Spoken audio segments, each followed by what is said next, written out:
Para tulungan tayong himayin ang talakayan sa Kamara, kasama natin ngayon dito sa PRTV Prime Media Studio si Professor Paulo Tamase, Assistant Professor ng UP College of Law. Magandang hapon po, Professor Tamase, at welcome dito sa Arangkada Balita. Magandang hapon din. Maraming salamat sa inyong imbitasyon. Opo, Professor, ganito, although hindi pa naman tapos itong ongoing hearing, ay ano yung assessment nyo so far dito sa pagpapatuloy nga ng clarificatory hearing? Well, maganda mahalaga yung ebidensya na lumabas sa araw na ito.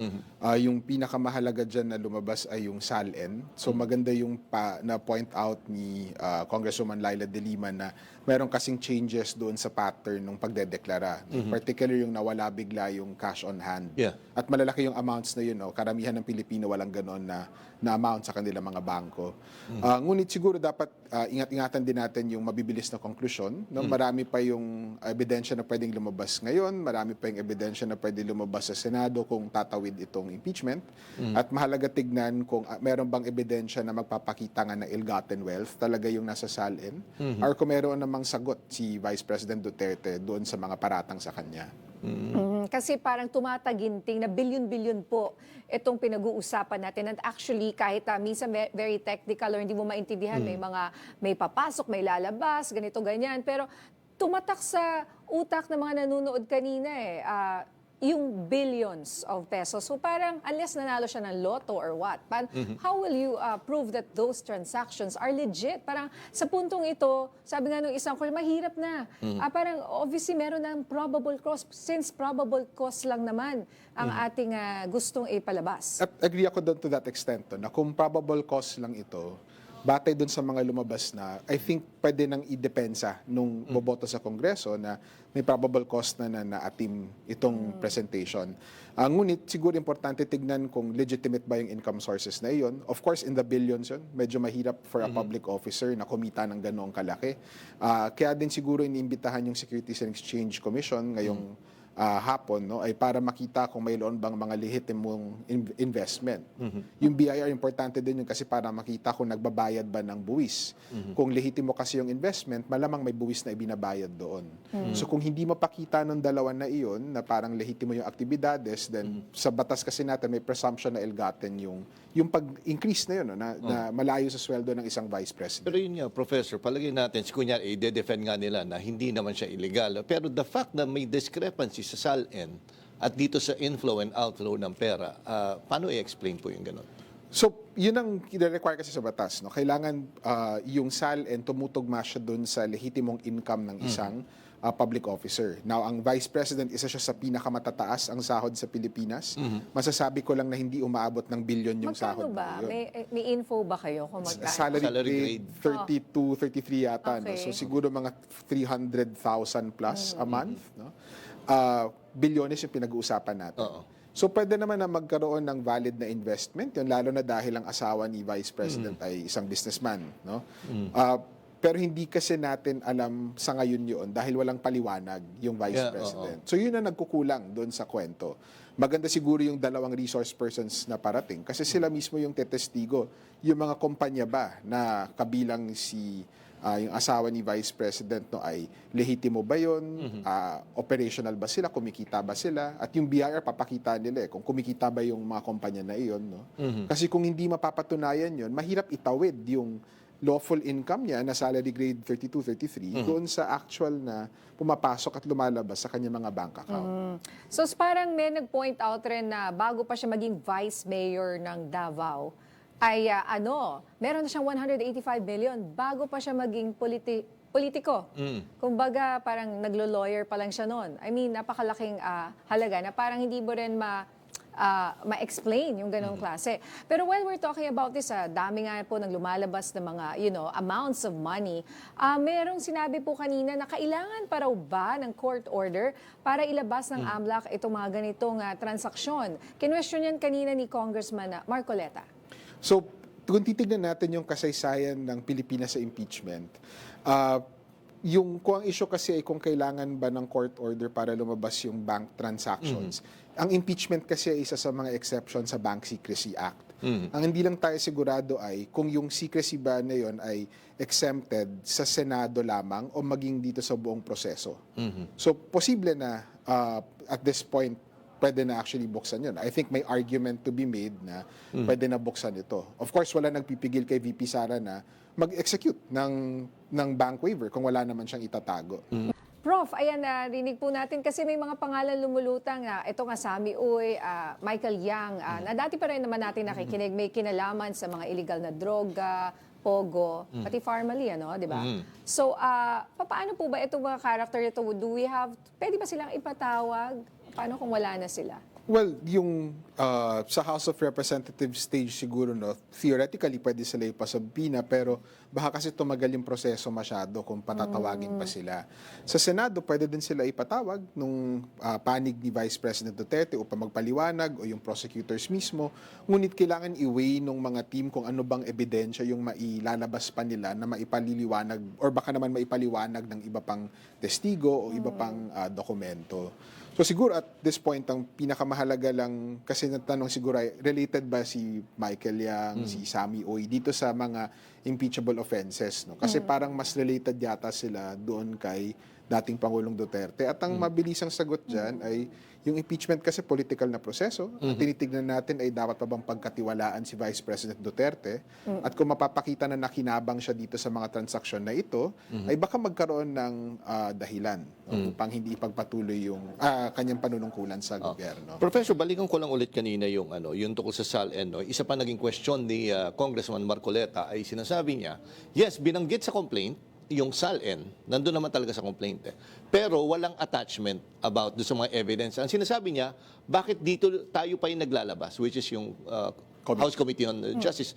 Pero in-explain naman siya ni Congressman Luiso. Pero tama ba, everything is in order with regards sa process? I think, kaya din siguro mahirap sundan minsan nung publiko yung proseso ay dahil parang sobrang legal na nung proseso na ito. No, parang siguro sa takot din na baka habulin na naman sila sa Korte Suprema, yung House of Representatives Committee on Justice mukhang by the book talaga yung pagtalima nila dun sa proseso na to. So hindi naman wala namang sa impeachment practice natin na kailangan yung ebidensya laban dun sa opisyal nakalakip na dun sa complaint. In fact, dun sa mga nakarang impeachment kay Chief Justice Corona, kay President Estrada, madami dun sa ebidensya lumalabas sa iba't ibang stages ng proceeding ito. So regular lahat ng nangyayari. Batay lang dun sa nakikita ko.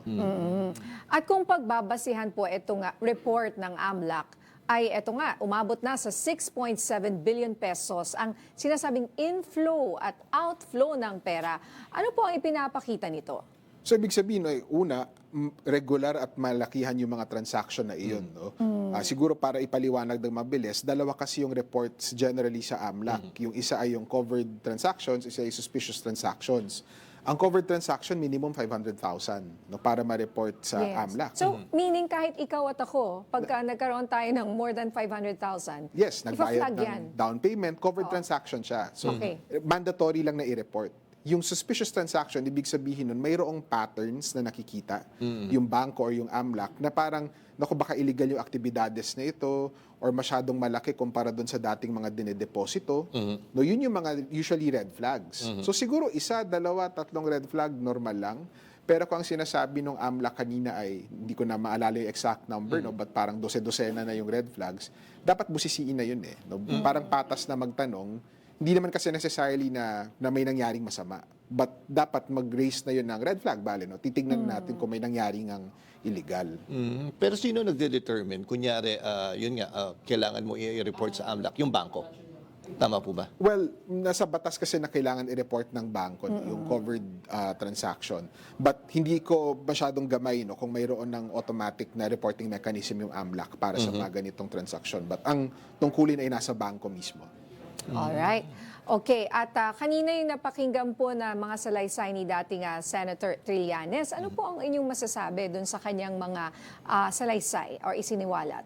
So, naintindihan ko yung feeling niya na parang vindicated yung sabi niya. Parang napatunayan lahat ng sinasabi niya ng mga 10 taon na.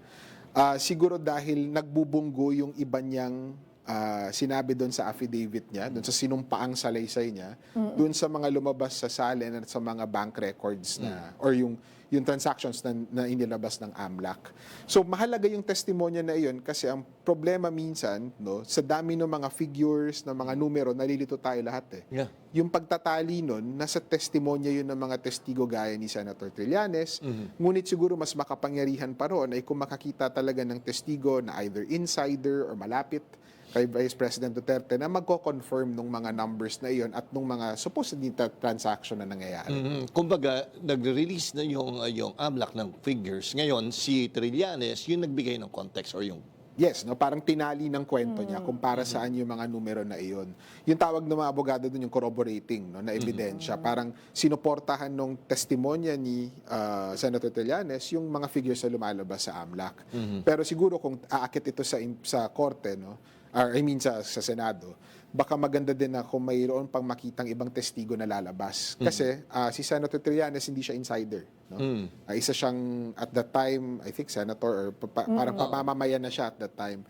So iba yung testimonya ng tao na may personal na kaalaman. Yun nga, sir. Paano mo siyang gagamitin kung hindi naman siya, kumbaga, first-hand knowledge? I think this is parang sulaysay ng kanyang informant. Informant. Oo, kumbaga, di ba, kailangan natin yung sinasabi, partner, di ba, ultimate facts. Hindi siya pasok doon. Or personal knowledge. No? So, dalawang bagay. Una, yung rule na kailangan personal knowledge yung testigo, nag-a-apply yun sa mga court proceeding. Nasa rules of court kasi yun. Yung impeachment, hindi yun ang mga patakaran niya. Political kasi yung proseso. So, posible na bagaman hearsay, no, yun yung tinatawag ng iba, yung testimonya ni Senator Trillanes, yung testimonya niya, pwede pa rin siya magbigay either nung pagtatali, nung kwento, no, nung mga dokumento at numero na lumalabas. Alternatively, pwede din siya maging tip para doon sa prosecution, House prosecution, kung tatawid yung paglilitis no, sa Senado, na maghanap nung sino pa mga ibang testigo na pwede magsiwalat no, nung itong mga nangyayari na ito. And just to be clear, these are not reports from the bank, ano? Ito yung AMLAC. Hindi natin binuksan yung mga bank accounts. Yes. Well, I'm sure mas marami ka pang makikita.